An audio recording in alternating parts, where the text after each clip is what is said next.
What is up? It's your girl, Lady Sola. I'm back here with another reaction video for Love and Hip Hop Atlanta Season 8. I'm combining episodes 3 and 4 together because I did not have the time. Gonna kill two birds with one stone, okay? Now let's get into this episode 3. Let's do it. Tierra wants to come over to see Scrap. We kind of see pretty easily that Tierra is using her son as the ploy, her son as the reason. If it wasn't for their son, they don't really have any business seeing, talking, doing none of that stuff. But Tierra's made it a point to make it happen. There's a lot of thirst traps throughout this whole episode with Tierra. That's just one of them. So as soon as he comes through, you know, they hug. Oh my gosh, how are you doing? This and that. Can I sit down on your sister's couch?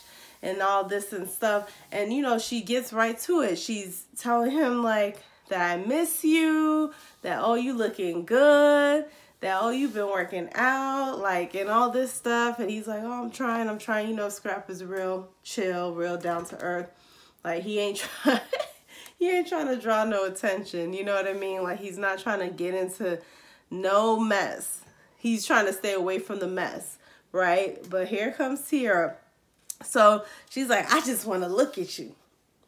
I mean, we can get back together so I could just see you come out the shower or something, you know, because you looking fun and all this and stuff like that. She's trying to offer him a drink. He like, I don't drink no more. He's not buying nothing she's selling. Like you could tell like there's no physical interaction from his side. There's no flirtation. There's not a lot of eye contact going on. You know, all of the advances are strictly coming from Tierra's side.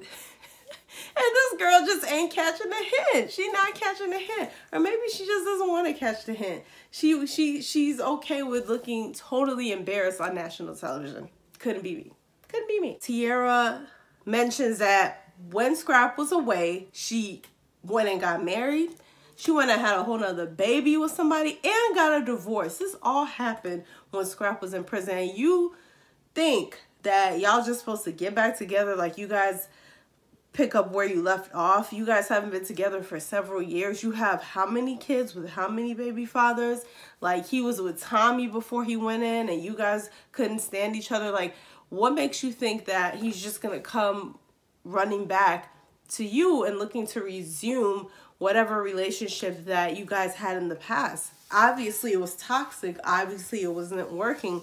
Obviously you guys share a child together. And that is, for according to Scrap, that is the only reason he's even trying to put up with you, truth be told. So then we go to the next scene. All right, Shay, Mac, Tokyo, and Shekinah meet up. And, you know, they're talking to her about weight loss, how good she looks, and she just had a baby and a snap back and this, that, and the third. And what can they do? What can they do? They trying to lose some weight, honey. They talking about, I heard you can remove a rib, and that's what you got to do these days, and all this stuff. And you know what Shay Mac told them?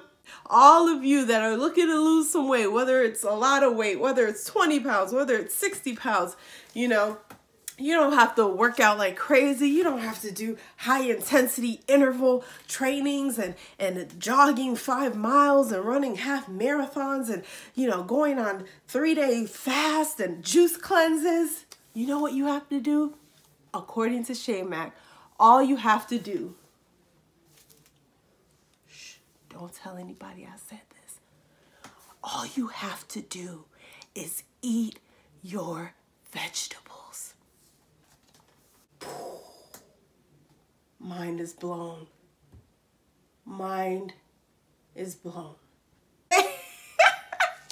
They give her this look. Both of them are just looking lost. Like, is she serious right now? Like, that's your great advice?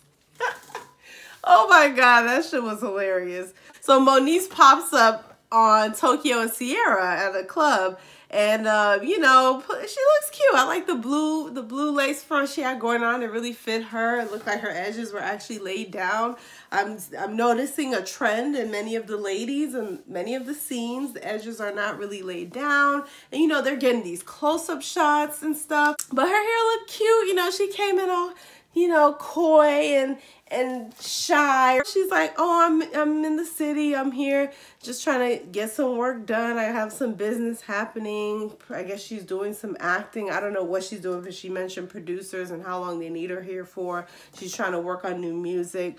So that's what brings her to Atlanta. And they're like, girl, don't play with me. Don't play with me. Akbar, who's a new face. Don't play with me. I know you here for something else. We've been doing music, sending music back and forth.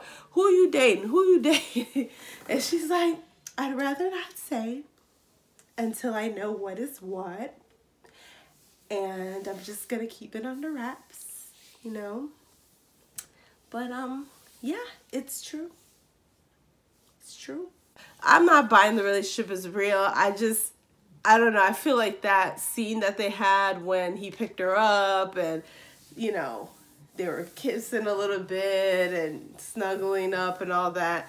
I just felt like that was a bit forced. Like, I don't think I was really buying the natural chemistry. Not to say that there wasn't any natural chemistry or that maybe they just feel awkward in front of cameras, or maybe Moniece, it is kind of like a shy thing. Like, she really does have feelings for him. She is feeling him, and maybe it just comes off like, I don't know, a little kiddish on camera, or a little like, oh my gosh, like, are we really doing this?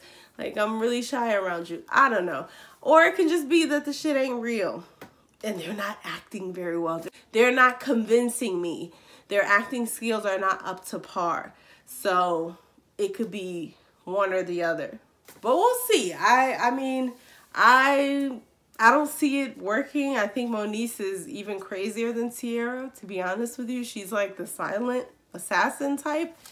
So, scrap. Boy, your mama just sure know how to pick them, don't she? The battle of the grandmas. Mama D and Cece. This, first of all, when Mama D said, you talk with... You talk with a slit tongue. You talk with a slit tongue. Mama D, oh my gosh, why?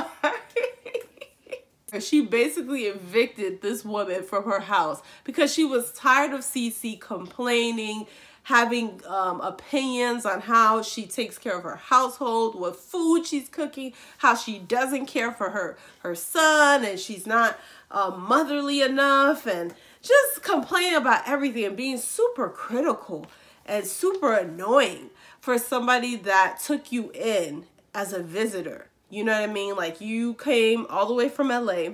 You don't live in Atlanta. You're here because the baby is coming soon. And Mama D is trying her best to be a new Mama D, very gracious and accommodating and patient. The things that we haven't seen in the past. And here you come making this difficult. You know what I mean? And it's like, honestly, I was on Mama D's side for this one, because you don't just come into somebody's house and then act like you run it and act like, you know, you're doing them a favor, or oh, they're just too much, or oh, this living condition isn't gonna work for me. Okay, why are you here? You are free to go at any time. You know what I mean? Like, I took you in. You know what I'm saying? Like, I'm trying to be a good hostess, you know, and you're just doing too much. You're doing too much at the wrong time. This is not the appropriate time period to be acting this way. You need to be focused on family matters, on the baby that is coming very soon, and on making sure that your son-in-law and your daughter feel comfortable, and that, you know, it's a loving and a protective environment. You don't need to be coming in complaining about petty stuff. You know, so I really feel like Mama D, she was holding her composure for a lot of it. She didn't snap at her right away. She didn't give her a witty comeback like she's known to do. She saved the antics for the Motel 6, which looked very upgraded, by the way. That's the nicest Motel 6 I've ever seen. But she said she talked with a slip tongue, and here is your your walking papers. You are no longer welcome in the palace. She gave her walking papers, and sis was not too happy. She was not too happy. She like, damn, I gotta sleep on this hard-ass mattress. I hope it don't got bed bugs on it. Girl, you know how motels are. You just can't trust it. Can't trust it. We go to the scene at Tokyo's house where she's cooking some bomb-ass food. Like, honestly, if I would have came over and she's like, you want to try some food I made? I would have been like, girl, sure. Oh my gosh, you're cooking? Oh, thank you. I've been eating all day. This looks so good. I would have joined it. I wouldn't have thought twice about it because what she made looked pretty good. The fried chicken, the pasta with the Alfredo sauce and broccoli and chicken. Now you speaking my language for real. Like, that looked real good. And when she threw this food out,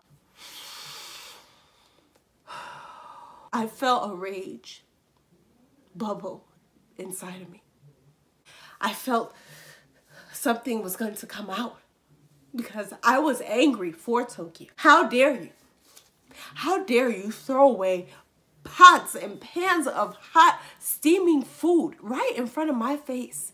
You didn't help cook a morsel of this meal. You didn't buy the groceries for this meal. You didn't buy the seasoning. You didn't buy the pots, pans, spoons, none of that. The plates that the food was served on, you didn't buy none of this shit. And you have the nerve to snatch my plate right up under my face. Just whoo. As soon as you go to dig in, she's like, oh, no, I'm taking this. I'm throwing this out. This is bad for you. This is going to convert into sugar.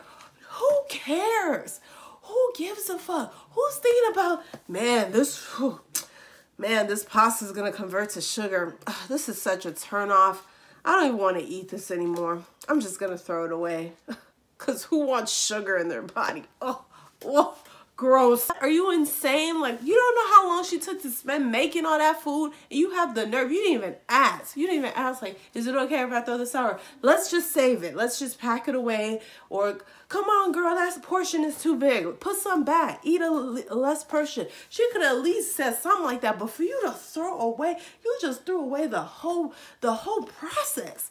Cooking is a process. It is not an instantaneous thing. You don't know, before they started filming, she was probably cooking two to 2.5 hours before the cameras even got there. And you threw that away on camera? Man, I would about whooped her ass. Do you know how stressful cooking is when you are working full-time, going to school, like trying to have a social life, trying to be fit and all this stuff? Cooking is a chore. It takes time and patience and money and ingredients. Let me calm down. Maybe if the food didn't look so good on camera, I wouldn't have cared. Sierra, I know her heart was in the right place. The intention was good. She cares about her friend. She wants her friend to take this more seriously.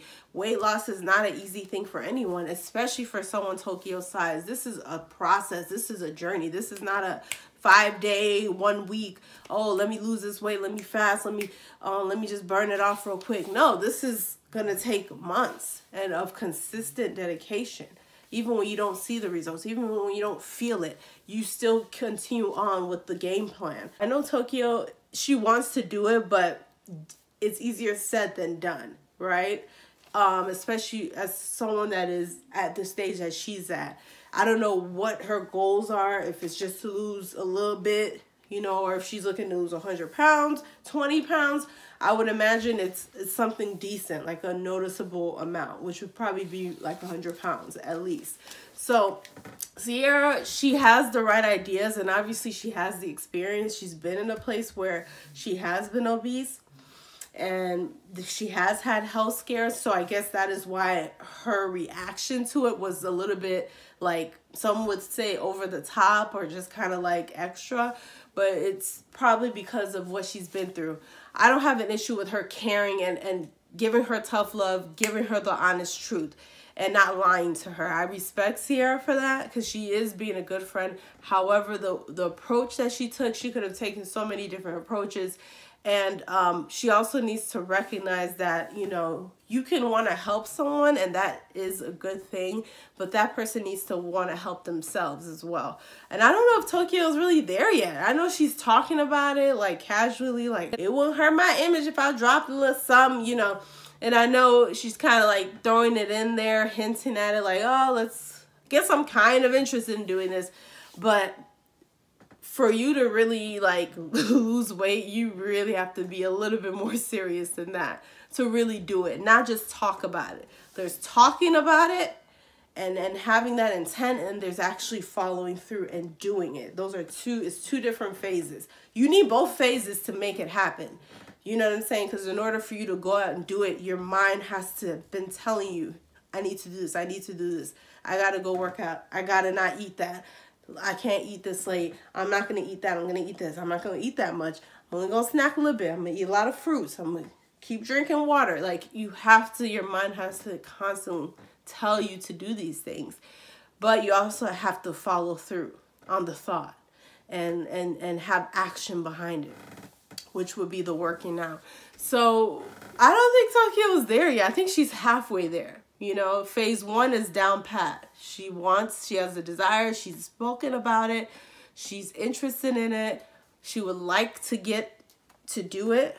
But now it's the doing it part that she is totally not, she ain't for it. She ain't for it. And she's taking things very offensively. Things that is not offensive. People are just trying to help you. They're trying to guide you. They're trying to discipline you, and you're taking it as, you're insulting me, you're calling me fat, you're trying to make me feel bad for who I am. I'm big and I'm beautiful and I'm sexy the way I am. And it's just, Ciara's care is not translating to Tokyo. You know, it's translating as something totally different. So I think both ends need some work. But, you know, her throwing out the food, I was just like, I would have been seeing red after that. She could have given me bomb-ass advice on, you know, nutrition and, you know, how to burn fat and carbs and all this stuff. And it would have all went out the window as soon as you throw away my food. And it was tasting good and it looked good, so I know it tasted good. Oh, no, we would have been fighting. That's just me. I just want to touch upon Ciara's thirstiness. It continues once again. She's saying she's working out. She's punching the bag. You know, she getting her boxing in. She, you know, left jab, uppercut. You know, she doing all this stuff. Akbar comes in like, girl, oh my God, what's going on? Like, you really get it? Girl, you getting it in? Like, what's happening? And she like, I'm trying to get fine for scrap. This is a sad yet very real case of someone that is in denial, of someone that has told themselves that someone likes them or someone is in love with them, or that they believe they still have a relationship that no longer exists. I don't know what to call this, but it's just thirsty. You know what I mean? Like, why are you on TV acting like this? Like, he don't want you. And even if you thought maybe he's just playing it down for the cameras, or maybe he's acting shy, or maybe because he just came out of jail, he doesn't know, he's just a different person, and you know the real scrap behind the scenes. Even if that was the case, at least play it off. Play it coy. Play cute. You know, play cute about it on camera. Don't just make yourself look like a plumb fool.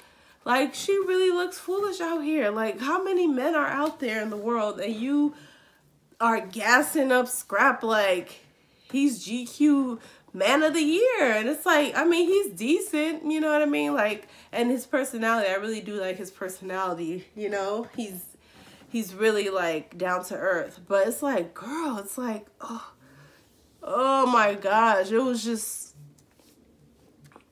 too much. Totally, like, oblivious to the fact that Scrap don't want nothing to do with her. Like, I see why Scrap is not trying to go there with her, because she's really, like, acting ridiculous, to be honest. Like, she's really making shit up in her head. Like, me and Scrap are meant to be together, and we gonna get back together. I know he want me and this and that. And it's like, girl, who told you this? Who been lying? Who been lying to you? You're caping for this man, and he don't want nothing to do with you, sis. He really don't. Like, he really don't. So it's kind of tough to watch that. I don't know. And then she got violent with him, smacking him and all this. And he did a really good job of restraining her and just holding her down until security came and broke it up. She almost slid off the damn couch trying to fight this man. Like, you look foolish. Oh, you look so, like, desperate. And I don't understand it. Jacque's new lady is a criminal and immigration attorney. Okay, girl. Okay, Jacque. I see a lot of maturity from some of the guys this season, like Scrappy, you know, Jacque as well. I want to say Stevie J. I'm going to hold my tongue on that one. I need to see more from him. But, you know, this is a very calm, I'm a one-woman man. I want to be committed to one person. I'm having a baby. I'm married now. Like, these are the vibes that I'm getting from all the, you know, veteran guys from Love and Hip Hop Atlanta. And it's nice to see. I know him and Carly always have their back and forth situations. I don't know if that's going to stop anytime soon. I mean, she is engaged, but then again, Carly's been engaged like for the last 6 seasons. So does it really matter that she's engaged? Are they going to make it down the aisle? Is this wedding really going to happen? You know, the ring looks nice. If it doesn't work out, girl, I hope you get to keep the ring. That's a nice ring. That's all I got. I mean, yeah, Moniece trying to solidify something with Scrap. I guess they've gotten intimate.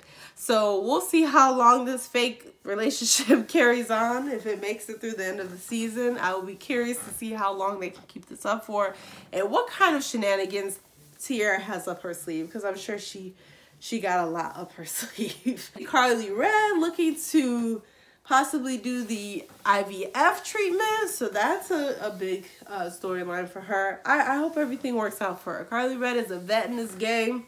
You know what I'm saying? She's been holding it down on this show for a long time. And, you know, she deserves happiness. She deserves everything that she's been waiting for. I hope this guy sticks around. He seems different from the other ones, but, like, once again, I can't say nothing until the wedding happens. So, yeah, that's all I got for these last 2 episodes. Make sure to subscribe, Lady Sola TV. Like this video. I appreciate it. If you have any thoughts on any of this craziness, you can leave a comment. But yeah, like this video, subscribe, and I will be back hopefully for the next episode. It's your girl Lady Sola. I'm gonna talk to y'all soon. Bye.